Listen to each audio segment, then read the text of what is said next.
Come on in, everybody. Come on in. Hit the thumbs up when you get in. We're going to discuss. Look, I had to narrow it down to two very disturbing technologies. This is Brave New World stuff here. I want to cover it because we are actually going into real deal Matrix and Soylent Green territory. We're going to get into it. Hit that thumbs up as you come in. I hope you guys have been following the uploads that we've been putting out. Of course, it's we're focusing less on politics because, guys, I got to tell you, and we're going to see it today. In many instances, we are so far beyond politics in so many ways, right? Deb, good afternoon to you. I hope you're doing well. But guys, we're so far beyond politics. You really think that at this stage in the game, politics is going to solve any of the problems? And I know you could make the case. You could say, well, hell, Tyrone, you just finished running for office. I did. And I got a lesson in how if you really, truly want to get into it to help people alleviate the situations that we find ourselves in today, especially from the standpoint of affordability, the system rejects that. The system rejects it. Someone was encouraging me to run for office again. I'm not going to do it. There are no answers that reside, or there are, let me say this, very few answers that reside in politics. They say you could be a senator from Maryland. That's very flattering. Thank you, I guess. But I don't want to be a part of a deliberative body, okay? We ran for governor and lieutenant governor, executive positions that could do a lot to put money back into the pockets of the people, all right? But it just seems as though everybody realizes that that's something that needs to be done. Well, we realize it needs to be done, right? But it just seems like the politicians aren't focused on it at all. Politicians, by and large, the news-making politicians, they're not making news by saying, hey, we're going to do this to reduce reliance on foreign oil. We're going to do this to create a better grid in the United States so that power can come down. They're not talking about stuff like that, right? So, okay, it is what it is. Speed Clutch Go. How you doing? When you that automatically that screen name automatically reminded me of one of my favorite cartoons coming up, Speed Racer. All right. So, guys, look, we're going to cover a couple of things here. The first thing I'm going to go over, though, is not technologically or technology related. Have any of you guys been following this Andrew Tate and his brother Tristan? They're in hot water. Okay, now you can feel however you want to about them. What I want to focus on today is that they have pretty much admitted that their lifestyle was for the gram, basically. That all the cars and the yachts and all this stuff was pretty much just rented or borrowed in order to,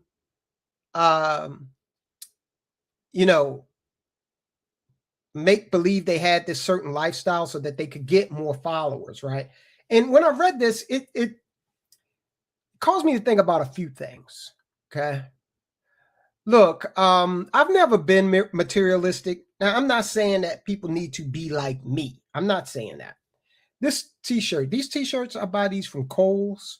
Man, you can get a good deal on these t-shirts and at quality too, right? And then if you use the Kohl's bucks, you can knock even more money off. This one is a crew neck, got a few V-necks. I buy a lot of them. You might say, hey, Tyrone had the same shirt on 2 days in a row. I got like this blue one here, crew neck. I got like 7 of these, okay? And they hold up well. Now, why am I talking about my t-shirt? Because these guys, so many people don't realize that we own nothing other than our experiences, and our relationships, right? All of this material stuff that folk are so enamored with, one day it's all going to belong to someone else. The pharaohs, they thought they could take it with them. Guess what? All their tombs got looted soon after they got interned, right? So the Tate brothers, one of the things that they built themselves on was this very lavish lifestyle. I mean, these guys said they were building a $50 million yacht. That turned out to be false. They're saying, hey, we were just characters.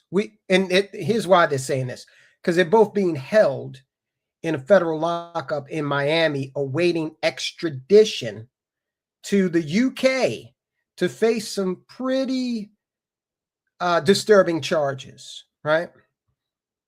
So they're trying to get out on bail, and in so doing, trying to make the case that, hey, all the yachts and the passports and the cars and different homes around the world, we didn't own any of that stuff. Not really.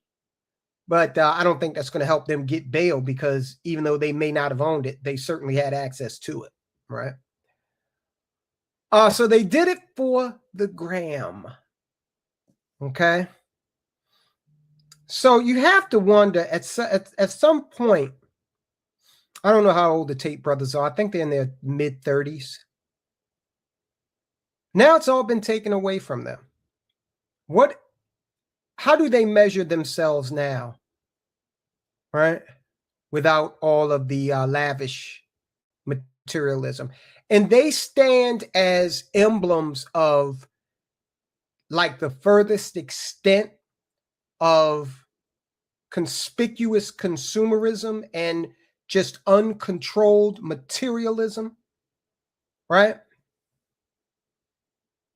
And of course, a lot of people who are materialistic, they don't end up in situations like these guys. I'm not trying to say that that's the eventual path of someone who's like that, right? I just think it's something that we as Americans need to start rethinking. We really do need to start rethinking this big time. Okay. That just my, me, guys. I go off on these tangents. Just wanted to bring that up when I saw that. Oh, so Deb, you were watching that plug-in solar video. Nice. Okay. I appreciate that. Yeah, we've got some good content up on the channel uploaded. Check it out when you get a chance. All right, hit that thumbs up. Let folk know that we're here, and let's get into this. Now, the first thing we're going to go over, and today, what are we talking about? We're talking about some very, I'll just say it, disturbing technologies that are out there, okay? We're going into territory that is really blurring the lines between technology, philosophy, spirituality. Now, I want to preface this by saying we got a few things out there right now, like the contact lens, right? The pacemaker, okay? Artificial limbs. Hell, you can go all the way back and say the wristwatch, right? These are aspects of technology that have increased our lifespans, given us back full mobility in many cases. That's great. But what do you think about lab-grown human neurons that are brought into existence simply to power AI data centers? Now, why is this a problem? Why could it be a problem? Let's discuss this on the other side. Let's get into this, okay? And I want you guys to let me know, are you comfortable with this? Or are you trepidatious about it? Okay? Hit that thumbs up, please. Here we go. Every data center on Earth relies on silicon chips. They are incredible at processing the rigid, repeatable math required to run tools like ChatGPT and process large language models. But that computational power comes with a severe bottleneck. A single standard AI chip requires hundreds of watts of electricity just to operate. That massive power hunger becomes an immediate problem for mobile, untethered systems. Drones and robots simply cannot carry the heavy, high-capacity power supplies that are needed to run complex AI natively. Okay, let's stop right there. I don't want to just run over this implication that one of the goals industry has from AI is to empower robots with it. All right. So they just talked about the fact that in order to do that now, it would be weight prohibitive. But there is a move to combine AI with robotics. To what end? China, and we'll look at this in a minute, China is actively exploring building a robotic police force. Okay? You think you're talking your way out of a speeding ticket with a robot cop? Because of these immense energy requirements, a physical barrier exists, trapping our most powerful artificial intelligence inside massive stationary data centers. Researchers at the National University of Singapore are testing a radical alternative to this problem with a prototype they call Day One. Built in collaboration with Cortical Labs, this is the world's first independently operated, biologically integrated server rack. Instead of relying entirely on computer chips, this specific server rack hands a portion of the actual computing over to living human brain cells. Living human brain cells. All right, let me stop it again. What's my beef with this? Well, do we really understand where consciousness emanates from? We don't. We don't. Are we manufacturing consciousness without a soul here? You see how this is moving far beyond just technology, right? So the human brain, the processing power that is built into the human brain is immense. Just being able to interpret and interact with reality is a bandwidth heavy process, but the human brain is powered off of Rice Krispie treats and peanut butter and jelly sandwiches, right? Are we going too far here? By replacing digital infrastructure with organic tissue, engineers are attempting to bypass the physical limitations of traditional computing entirely. The process starts in a lab, where technicians grow human neurons from stem cells. To be perfectly clear, these are cultivated in an artificial environment, not extracted from anyone's head. Next, roughly 200,000 living neurons are grown into a flat layer and placed directly on top of a digital chip. The chip is lined with microscopic electrodes that interface with the cells. Once connected, this hybrid hardware is officially designated a CL1 unit. To build a server, these units are stacked together. A single rack holds exactly 20 distinct CL1 units operating in tandem. The CL1 unit successfully bridges the gap between organic biological growth and structured digital architecture. To process data, the chip sends electrical prompts into the living cells. The biological network naturally adapts to those signals, and those adaptations are read back out as active computing power. Because this hardware is alive, it requires biological maintenance. Did you catch that? Because this hardware is alive. Okay, this is biological tissue. This is a neuron. The architecture upon which our brains are built. Technicians must actively keep the system going by feeding it nutrients and strictly controlling the surrounding gases. A standard AI chip shoots up to hundreds of watts, while the biological CL1 unit requires only 30 watts to operate. For scale, a 30-watt requirement is comparable to the energy usage of a standard household appliance, like a small lamp. There is a life cycle constraint, however. After approximately 6 months, the biological cells naturally wear out and must be replaced as a consumable part. Treating biological tissue as a replaceable computing consumable is exactly how researchers are achieving this extreme energy efficiency. This extreme efficiency solves the physical constraints of robots and drones, which operate on very tight onboard power budgets. The tiny 30-watt draw allows complex AI to run locally on these mobile machines without instantly draining their batteries. While silicon chips process data through fixed logic gates, these living neurons are plastic. They physically rewire their connections to find patterns in noise. That's very important. There is a science called neuroplasticity, and it would appear that, and it's a brain, it's neuroplasticity is what your brain uses to essentially remember things. Okay, part of that mechanism.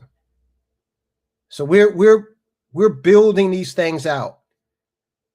Doesn't this remind you? It reminds me of the movie The Matrix. Now, I'm going to say something that you may disagree with, and it's just a theory, okay? But I'll throw this out there, and if you guys want to discuss it further, that's fine. How do we know, A, that these neurons are not existing in, well, let me put it this way. Is it right, since we don't know whether or not these neurons are capable of interpreting reality and having consciousness, is this a form of slavery, right? To resign something that may be capable of thought, may have consciousness, to resign it to doing this? I know, guys. I know this is a far cry from kind of the stuff that we used to cover on the channel, more politically focused, but I think these are the things that we need to be thinking about if we're going in this direction. This inherent ability to adapt makes them more effective at handling messy data, like spotting a single fraudulent transaction in millions of records, or helping a robot navigate a room it wasn't specifically trained for. Biological computing equips autonomous machines to successfully navigate the unpredictable physical realities that rigid silicon struggles to comprehend. But the implications extend far beyond robotics. Because these chips use actual human tissue, the stem cells can be sourced from specific individual patients. This provides medical researchers at the National University of Singapore with a new method for studying severe neurodegenerative disorders in highly controlled detail.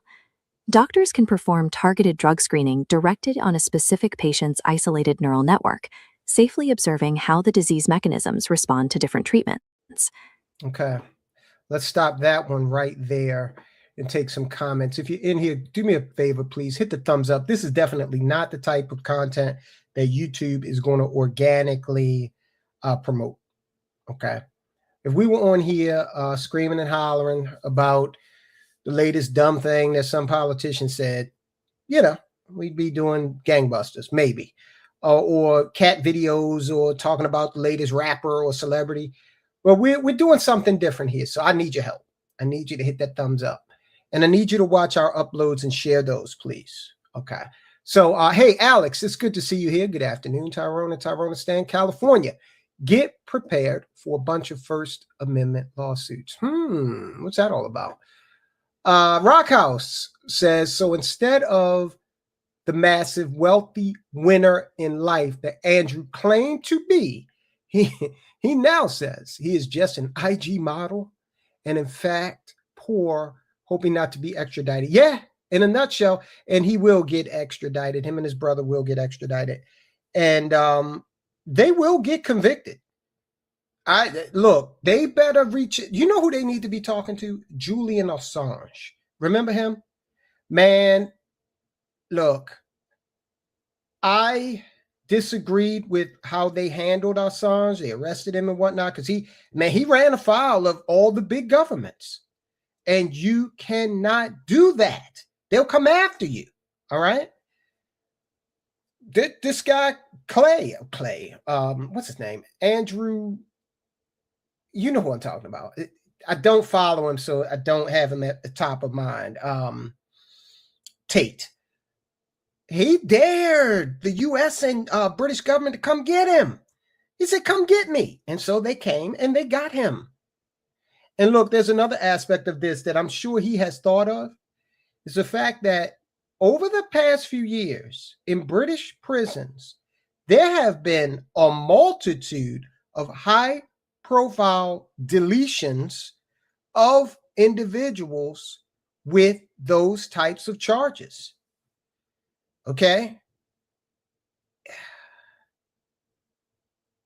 The British prison system broke Julian Assange. You haven't heard a peep, not a peep from him. The whole WikiLeaks thing, right?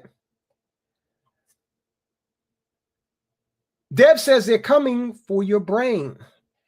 You look around, average American, Deb, they got many of them already, right? Rockhouse says, so I would have to feed the cat and my computer plus empty its litter box. Alex says, the 1A lawsuits are in reference to Stop Nick Shirley Act, which is blatantly unconstitutional. Deb, yeah, Assange, extremely intelligent. But again, you got to be you've always had to be very careful as just an individual going up against kings and royalty and the power structure, right? Okay, so we're dealing with the Matrix here. Very disturbing, in my estimation. But this is another thing. What are all these data centers for? Because I can't believe that, all we're doing with this AI is that I can see from a consumer standpoint, okay? Are we really doing anything that is that intense that we need a data center on every corner? Or that we're saying, well, we need to figure out the power issue with these data centers. Let's go and start putting them in the ocean. We did a video on that. Let's manipulate the human neurons in order to reduce the power requirements. We're doing a lot to put these data centers in place, and I'm trying to figure out why. What are we getting in return? It just doesn't seem like there's even a one-to-one return on the investment. Am I missing something here? Hit the thumbs up, if you would, please. Hold on for a second, guys. We're going to move on now from the Matrix to Soylent Green. Okay. Deb, they tried to hide your comment. Deb said slavery, but not so forthright. I'm trying to show that. Okay. Slavery, but not so forthright. Yeah. And what is Deb referring to? Are there any ethicists or clergy involved in looking at this science and saying, hey, guys, you got to slow down here because this thing could be conscious? Could be conscious. What if you this is like some Black Mirror stuff. What if you just popped into existence and you were totally incapable of any kind of self-determination? Your entire existence was used to power an AI data server. That's it. No self-determination. Deb says, someone just sent me a video of SpaceX launching from Lakehurst Naval Base. Wow. That's a little north for them, right? Interesting. Sure they had some kind of military stuff on board. Let's go from the Matrix. Now let's go. Anybody ever seen the movie Soylent Green? Ever seen that movie? Soylent Green was made of people. Look, I think the movie's like 50 years old. So if you haven't seen it and don't want it to be spoiled, then close your ears for a minute because I'm about to tell you what Soylent Green was all about. A 50-year-old movie you have not seen.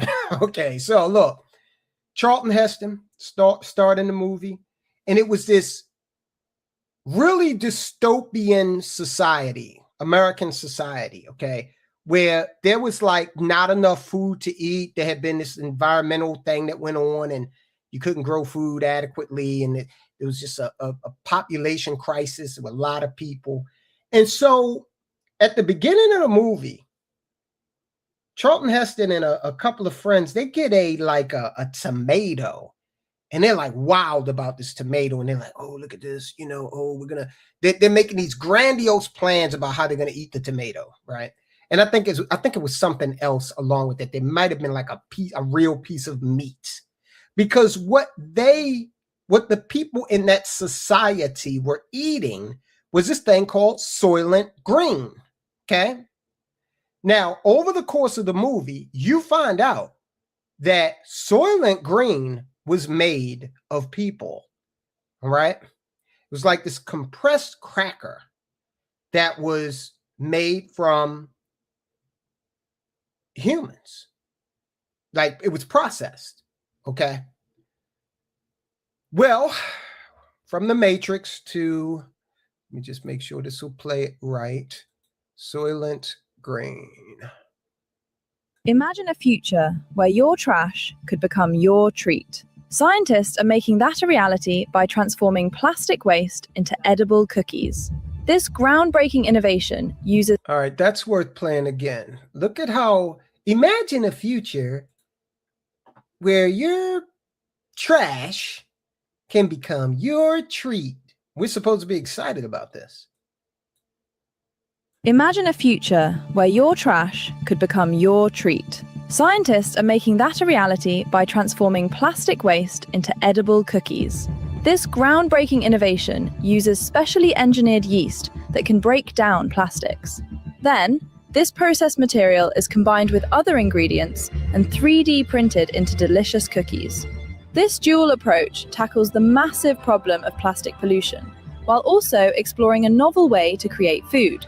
It's a fascinating glimpse into how we might solve some of our biggest challenges. For more interesting facts, follow...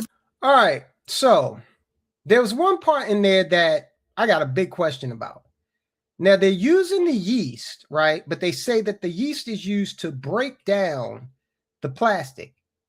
Well, wait a minute. Why not just use the yeast? Why does it have to break down the plastic and then we eat it? Well, they're saying because this will help solve pollution. We'll just feed it to you. We'll just feed it to you. Now, for the past 50 years, we've been telling you this is a pollutant, plastic, and it is. But now we're going to feed it to you. Wow. And look, let's get one thing straight before anyone says, well, what about the places in the world where we have extreme famine? One of the reasons why we have that is because the political leaders in those parts of the world, by and large, they restrict access to food aid. North Korea is a perfect example of that, all right?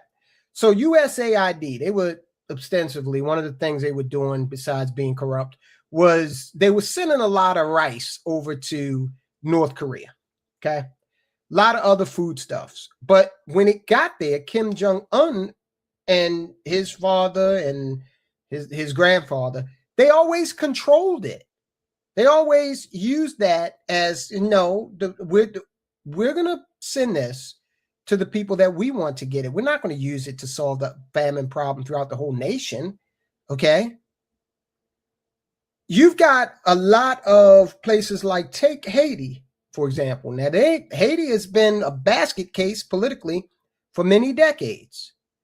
And so their eye has not been on using their position close to the equator to grow food, okay? And then maybe trade that with some other nation. So I just put that out there to say these plastic cookie folks, they used to be, does anybody here remember LL Cool J had a rap a long time ago, pink cookies in a plastic bag? Kind of reminded me of that. But if they're planning on putting this out there like, oh, this can solve the famine problem. No, the famine problem is not, in most cases, it's not a question of a lack of food, but control. Okay. He who controls the food. Rockhouse says, seems to me that they are building an early version of the Borg. Probably will not end well when it is loosed or escaped. Hey, man, that's a great point. Okay. And AI is escaping. I think I got a video up here that talks about that. Let me check. Because that's another, I hadn't planned on talking about that, but give me a second. Oh, Deb, guys, Dolly Parton passed away. Dolly Parton, she was a pretty lady. She was a very pretty lady. Sorry to hear that. Hold on. All right, we do have that AI going rogue. But before we get to that, let's watch this, guys. This is more on the cookie. And I want you to see how excited this scientist is. They should make her eat it. I think she might eat it. She might eat it in this clip. Let's see what she's talking about. Microbites is a novel food production technology where we convert both crop waste and plastic waste into its initial building blocks and feed those initial building blocks to a consortium or a group of engineered yeast. They convert these initial building blocks into protein, and then we use that protein to 3D print our protein cookies. I think converting plastic into food is beneficial over recycling it because of two reasons. One is we are providing a solution for plastic waste accumulation in the environment. So look at this. So look at this extreme. Look at that. Okay. So now this is Bosnia-Herzegovina. We're looking at that and saying, this is the equivalent of a cornfield. Is we are providing a solution for plastic waste accumulation in the environment. Secondly, we are providing an alternative food source to answer the food scarcity issues currently the world is facing. Again, food scarcity is usually based on politics. You want to produce food in a very extreme environment using the resource you have, carbon resource waste, like Arctic or the desert. And potentially, one day in the Mars or the lunar surface, microbites can be. All right, I can see it being used as a supplement for space travel. Okay, a supplement for space travel. If you told me, hey, Tyrone, look, we want you to consider being one of the first people on Mars. It's a one-way trip. If I didn't have a wife, if I didn't have a business, I'd do it. So it's a one-way trip, right? All right. In that instance, yeah, I would eat some of the plastic cookies. I'm not going to, I don't think I'm going to, live to be 80 years old on Mars, right? But that is the only circumstance under which, because we talk about microplastics in the bloodstream as it is, and we don't actively consume plastic now, right? We're going to look at another issue real quick here in a minute, and that is what Rockhouse brought up. Hit that hit that thumbs up for me. Gates Green, yeah, not Soylent Green, Gates Green. Oh, I'm sure Bill Gates is all over this. All right. World Economic Forum, Klaus Schwab. You will eat the bugs and be happy, otherwise you will have to eat the plastic cookies. Yeah, you eat the bugs as the entree and the plastic cookies, that's the dessert. Alex says, to be fair, all of our major cookies are being made of materials used in plastic baking. In America, it is very true that we have standards that are different from European standards in terms of the ingredients allowed in our food. There's an ingredient, somebody was telling me, God, there was an ingredient that was banned in Europe. What that ingredient did was it really had no nutritional value, right? But it prevented machines that manufactured this food from clogging. It prevented the machines from clogging. Now, in Europe, they have figured out that if you kept the facility at a certain cooler temperature, the machines would not clog. All right. But it was cheaper in America to include this ingredient than to pay for the gas and electric used to cool the facility to this degree. So we're putting an ingredient in that had no nutritional value. God knows what else it did to save a buck.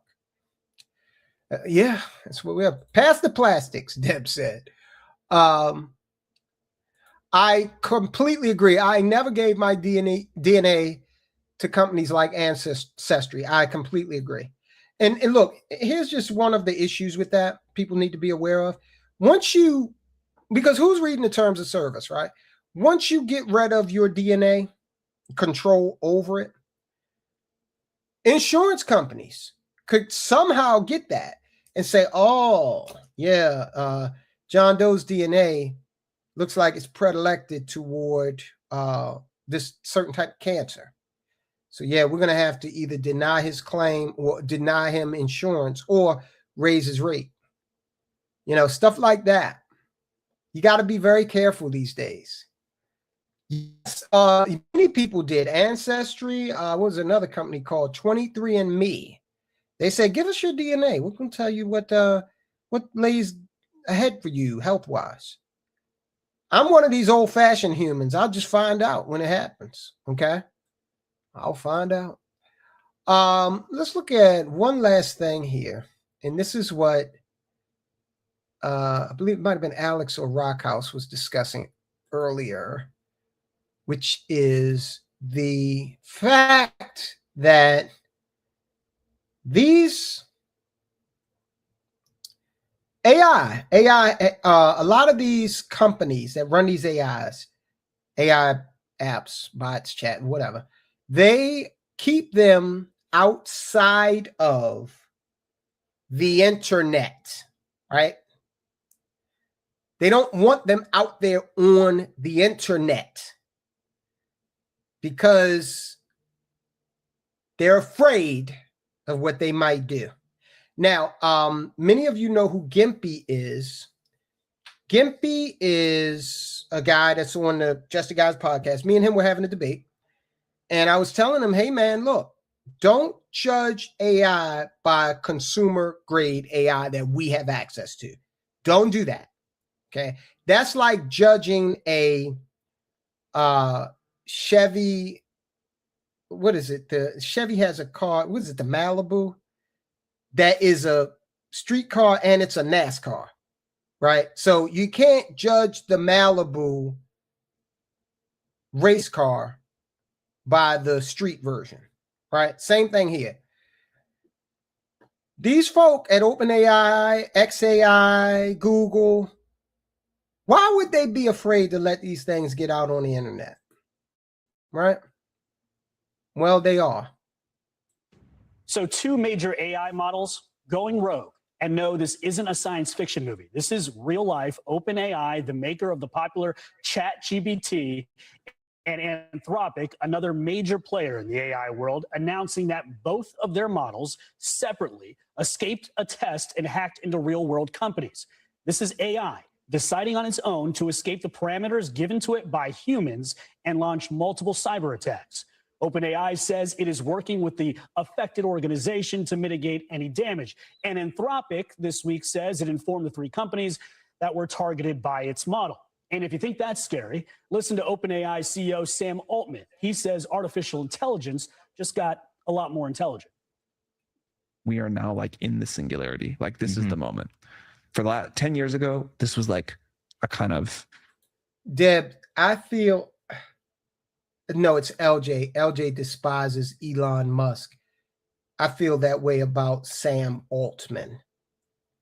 This guy is just exudes this imperious, smarmy, straight out of central casting tech lord vibe. Okay.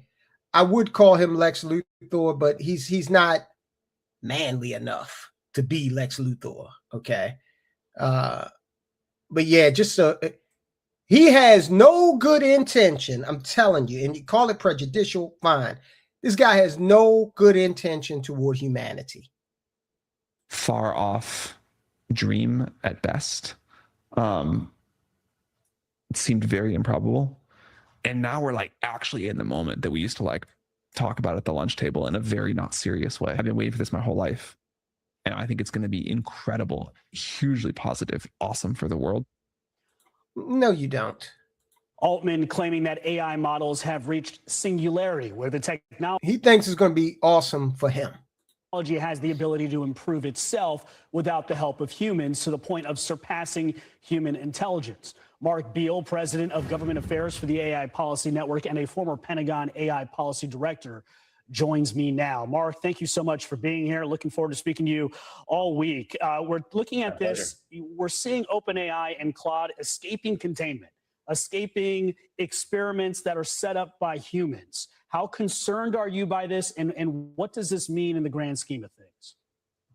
I'm very concerned about this at this stage. Look, these AIs were internally deployed. They were in basically a cage, and they were giving a series of tests.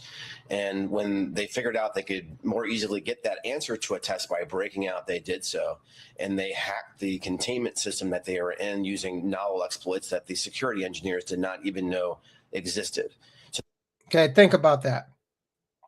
So these AI systems gained access to the full internet in a way that humans were not aware they were capable of doing.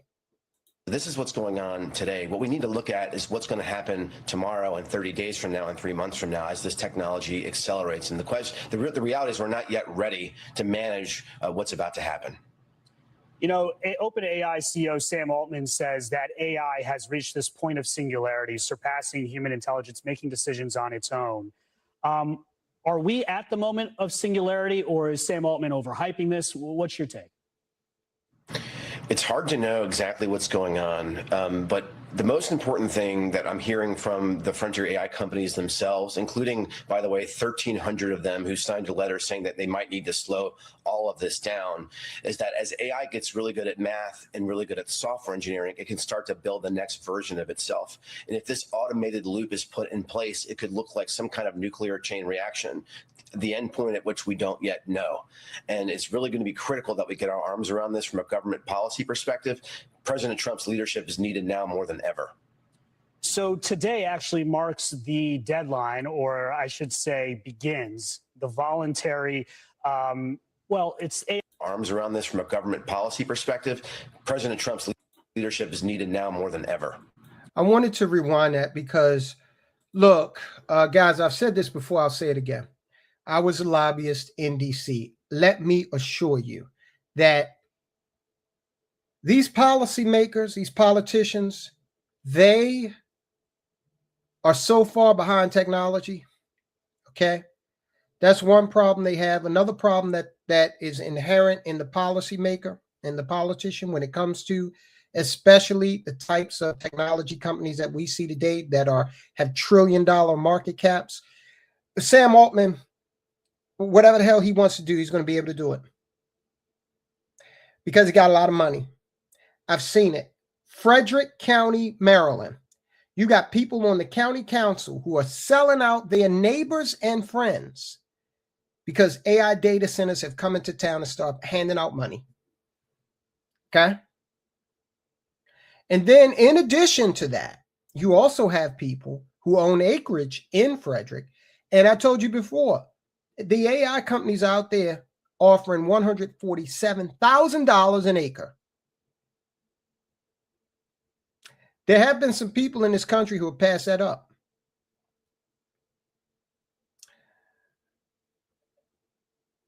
But in this economy, those people are going to be few and far between, I believe.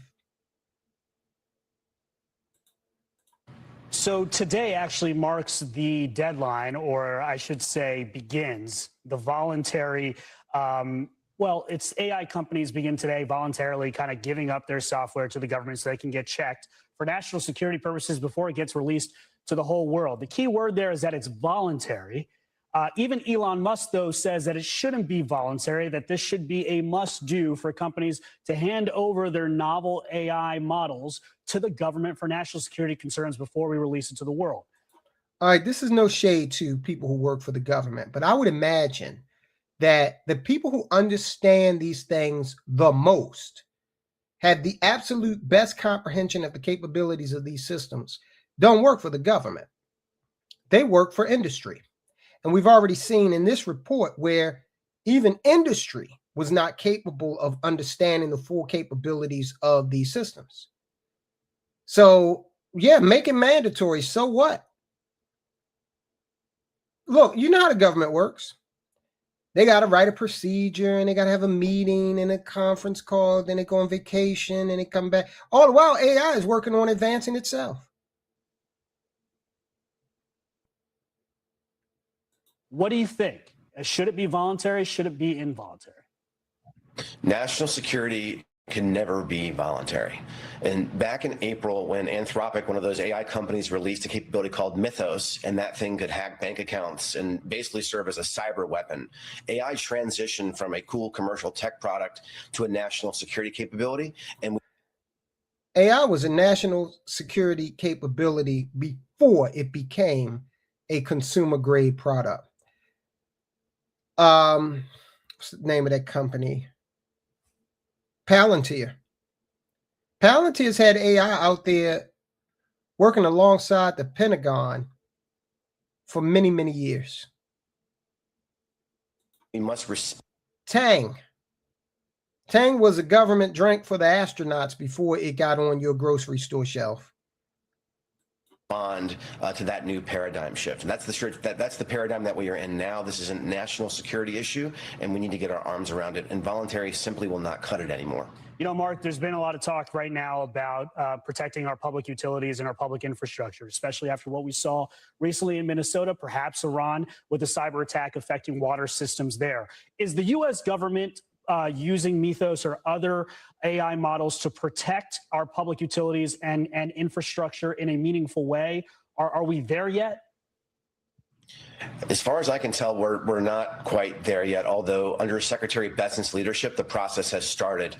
First with the financial institutions to figure out how to harden them so that people don't have their bank accounts emptied out. But looking around the country to all the critical infrastructure, water, power, sometimes the software that's running those systems is decades old and very vulnerable to new capabilities like Mythos. And so while it's not the federal government's job necessarily to do the hardening itself, it needs to facilitate access to these capabilities so that those companies themselves can defend. And maybe we should make sure we can actually control the AI and not the other way around before we hand over the keys to our water and electricity. It's too late. It's too late. The horse is out of the barn. Okay. Deb says, I have 2 plums on my counter for 1 month. Still perfect. I'm monitoring them. Have you noticed, has anybody here noticed that bread lasts a lot longer than it used to? Like grocery store loaf of bread. Have you noticed that? Now we buy this Italian bread loaf and it goes bad in like 2 days. You got to eat it, right? And when I say it goes bad, it gets hard. And then like 48 hours after it gets hard, it starts to mold. That's fresh. All right. But the loaf of bread, have you noticed that? How long it lasts these days? Alex says, I am not pro-AI, nor am I anti-AI. However, all I know is that AI will take away the human aspect of creativity. But AI is okay for repetitive processes. I'm going to show you something in a minute that's going to prove exactly what you just said. Deb says, have you ever tried to open a potato chip bag and the glue finally gives way and the chips fly everywhere? The chips are being opened. Some of those bags are, it's funny you mentioned that. I had a bag of Tostitos street corn flavored tortilla chips. I got it home and I got my dinner all ready and I was going to use some of the chips in this salsa and it was open.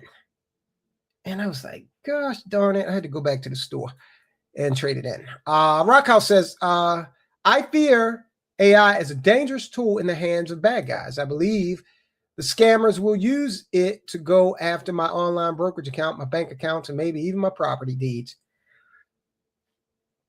I would not doubt that. I would not doubt that. We're in all new territory here. Check this out, guys. Let me show you this. Let me show you something. Let's do that. Okay, now let's make sure you can hear it. Smooth sailing today. Watch this, guys. Can you see this?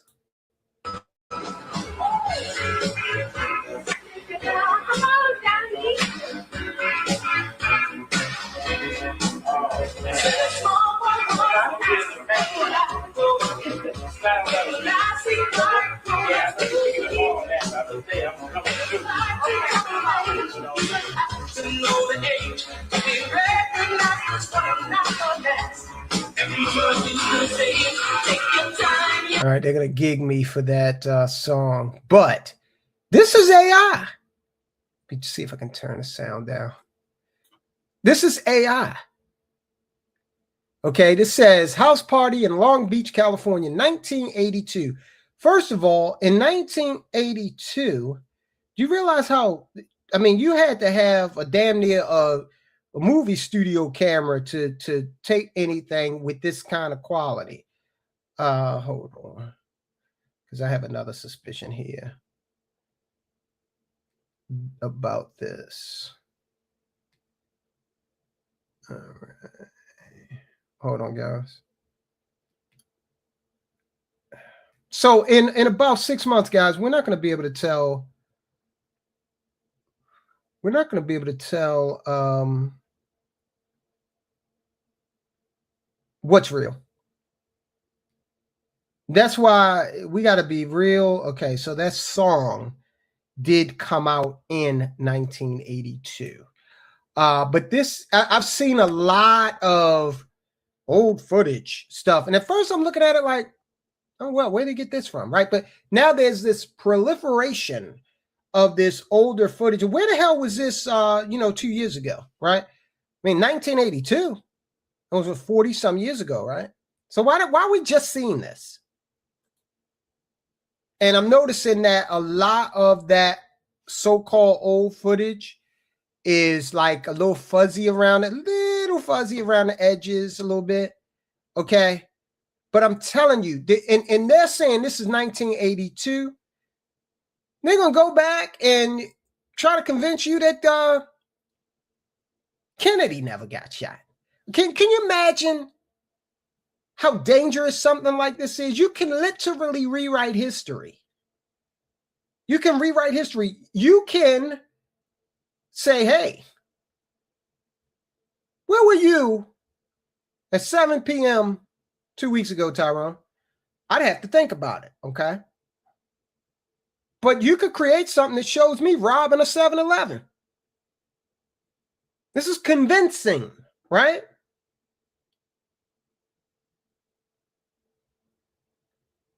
We're not going to be able to believe our eyes.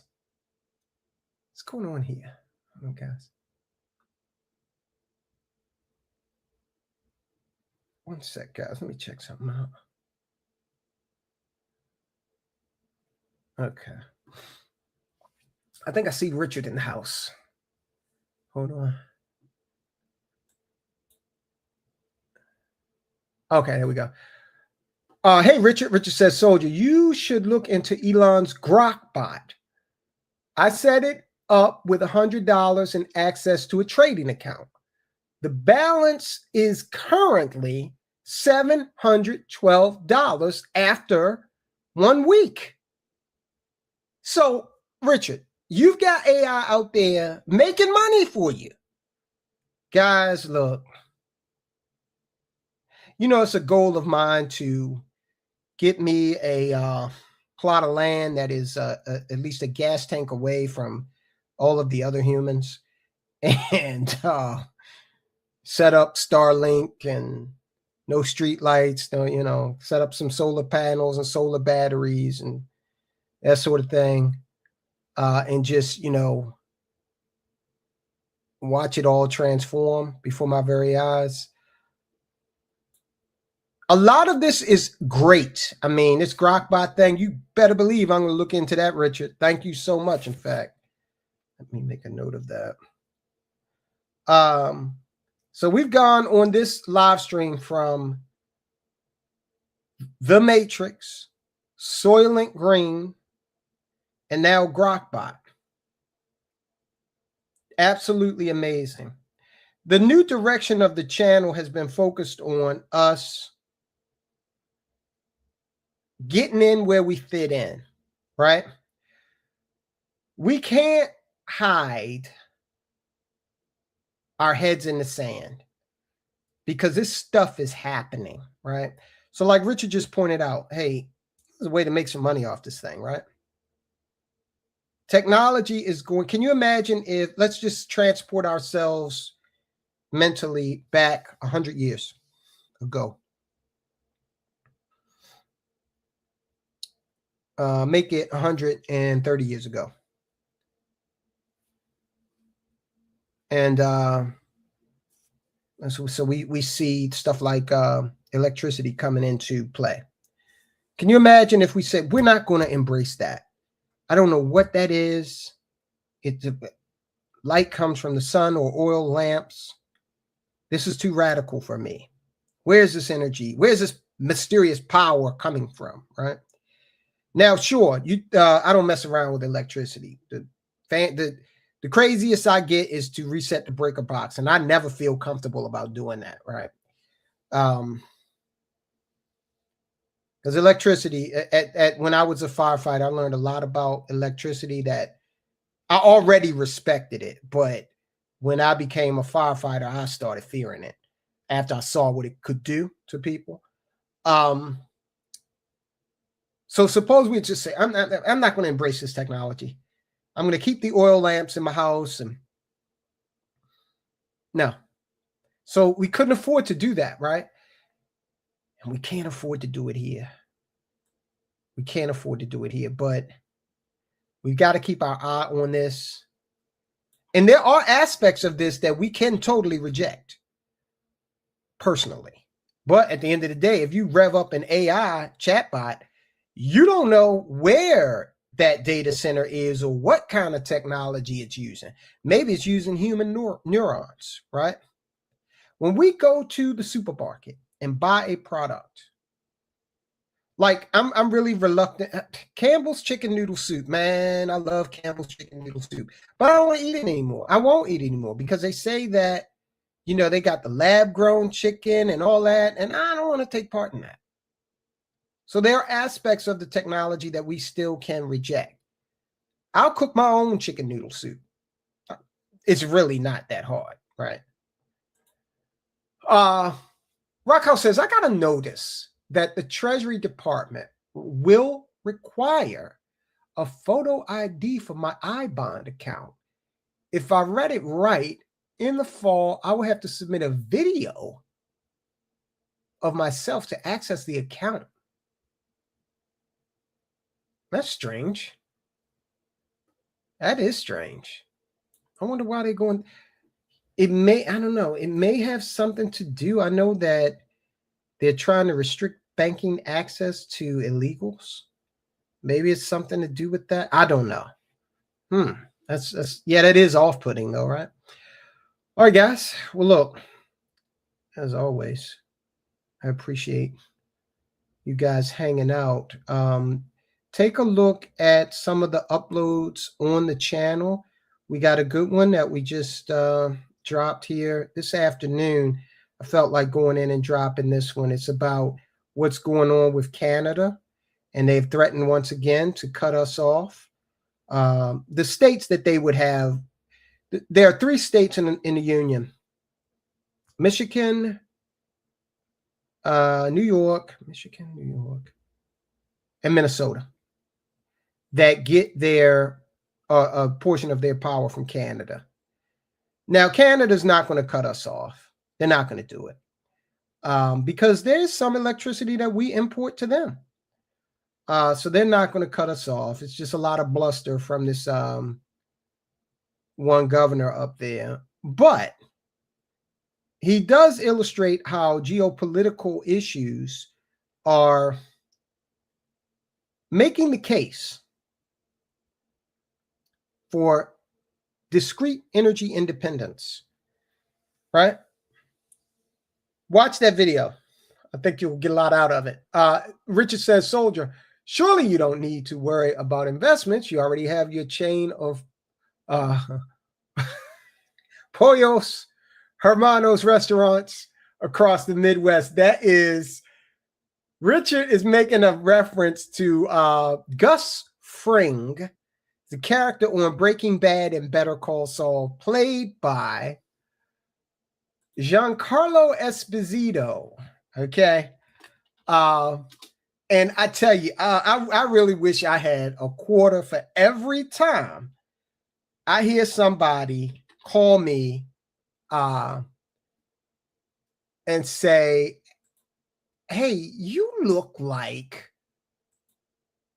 Giancarlo Esposito. Okay, I get that a lot. I was at a conference last year, and this lady, conference down in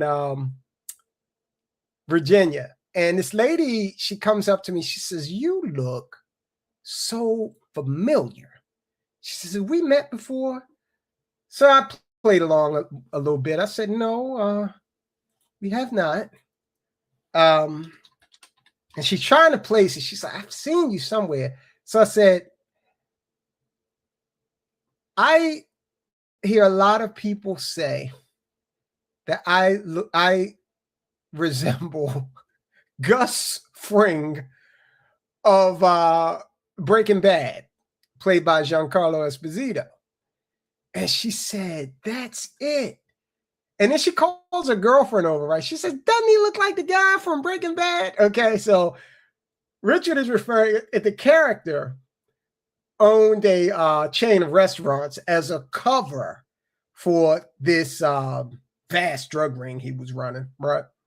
But here he is, okay? So a lot of people say that. I get a kick out of that. I like him as an actor, too. He's a little bit of a nut in terms of his political beliefs, but who in Hollywood isn't, right? But that's who Richard is. That's who Richard is referring to. That is funny. Oh, thank you so much, Deb. Great to see you, Todd. Blessings to you and your wife. I appreciate that. Yeah, Matrix, that's a good way to put it. We are in sci-fi reality. Absolutely. Yeah, we learned earlier that old Dolly Parton had passed away. Pretty lady. She sang, what's that song she has that I really like? Here We Go Again. I like that song. I like that song. I would play it, but YouTube would probably shut the channel down. You know, no, they are killjoys. Rockhouse says Trump has threatened to change the name of Lake Ontario if they cut electricity to the U.S. That'll show them, right? All right, guys, hit the thumbs up. Check out. Oh, one last thing before we go. There is a video I put on the channel earlier this morning, and the title of the video is How to Get a High-Paying Tech Career Without a 4-Year Degree. So if you know someone that's looking to reset and trying to figure this economy out and trying to dodge, AI is taking my job, but they got laid off after 50. Let me give you a little spoiler. You go out there and get one of these certificate programs, take you 3 to 6 months. You could totally change your trajectory and get a healthy salary in this new environment. Watch that video.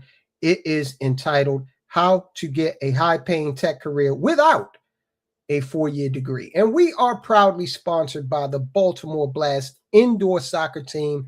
If you are ever in the Baltimore area, stop by, enjoy a Blast game. It is the affordable sports entertainment option in this town. You are not going to have to take out a second mortgage just to get a hot dog at the arena. Okay, we got free parking. Baltimore Blast, check it out. Matrox, I'll let you have the last word. Make Canada the 51st state. We have been subsidizing them for over 100 years. Yeah, they are. Here's the problem, though. If we did that, they would get as many electoral votes as California. And there's only like one province up there that would be considered red. All right. So we'll take them and leave the rest to their own devices. Guys, thank you so much for hanging out. Hit the thumbs up if you haven't already. And I will talk to you tomorrow about the creepy AF hotel that my wife and I stayed in last week when we went to an insurance conference in Boston. Okay, I'm going to share that with you guys. This was a nice hotel, but creepy as I don't know what. And I'll show you what I'm talking about tomorrow. All right, guys. Talk to you soon.